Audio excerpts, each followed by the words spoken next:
Hey everybody, Adam from the Army Painter here. Today we're going to talk a little bit about troubleshooting with the airbrush.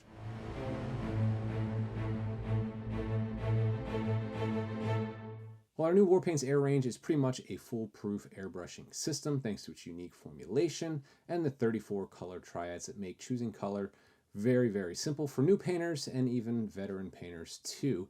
There are some things that you might run into when using an airbrush for the first time. They can be finicky tools to say the least. So I'm going to run you through some tips and tricks on how to keep that airbrush running nice and smooth for the duration of your hobby projects.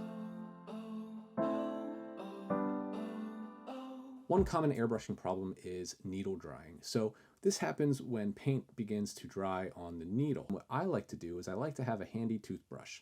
Very simple. You use an old toothbrush and you can very simply and gently scrub the paint off of the needle just to keep the needle tip a little bit lubricated as I work my way through the process.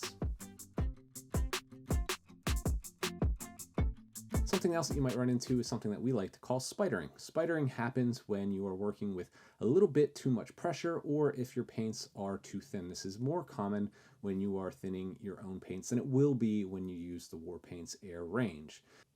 Spidering happens when the paint doesn't have time to adhere and it just pushes around the surface of whatever you're painting. This is a good time to go ahead and check the pressure that you're running on your compressor. I can't really give you a recommended pressure to work at because it's all dependent on the environment that you're living in, depending on the humidity, your altitude, etc., etc.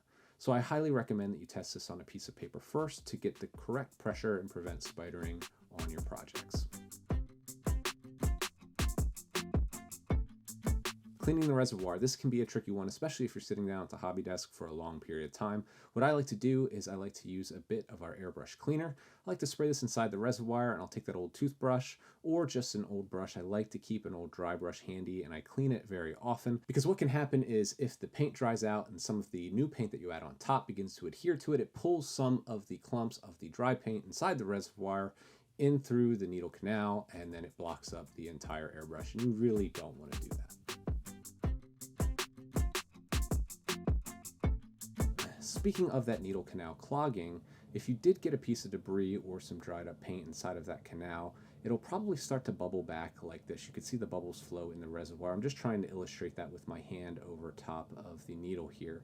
Now, if that does begin to happen, what you really want to do is you want to disassemble the entire airbrush, no matter what brand of airbrush you're using, and give it a thorough cleaning based on the manufacturer's recommendations. That's it for my tips and tricks, but I'm sure that you have others. If you're out there and you're watching this video, if you have a tip that wasn't explained in this video, please leave it in the comments for all of those new and would-be airbrushers so that they don't run into the same problems that we did trying to figure out this technique. It really is a simple technique and it can be an effective tool, especially with the unique formulation and the color triad system found in the Army Painter Warpaints range. And I hope that you do give it a try. If you've been on the fence about airbrushing, definitely now is the time to give it a shot.